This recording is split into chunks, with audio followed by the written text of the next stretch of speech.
ne gwenge ma Nairobi ka gavana mar kaonti ma Nairobi Johnson Sakaja oloso aput mabiro rango kendo golo lipot ewi weche ma nyalo bero chenro mag thieth e kaonti ma Nairobi. Aput ni mano timo Ramogi mokwongo e boma ma Nairobi otelne kod jatatije riwruok mochung' ne chenro mag thieth miyango ni Amref Githinji Gitahi mano kone gi chano konyo jodak e kaonti ma Nairobi mondo oyud thieth makare ma onge ng'ikruok moro amora. Bende gikoni apudno biro rango yore mabiro konyo e duoko ng'ur ma osebedo koa kuom jochiw thieth e kaonti ma Nairobi.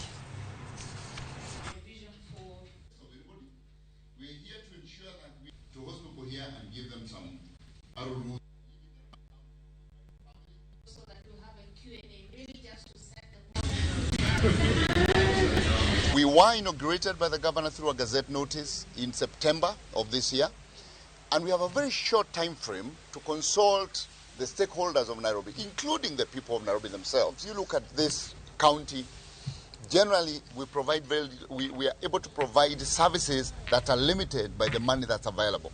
So a lot of the services that people have to receive, especially chronic care, chronic diseases, diabetes, hypertension, cancer, are provided by people out of their pockets. These are the issues that are addressed, that we are looking at, and these are the issues that the task force is going to pay its attention.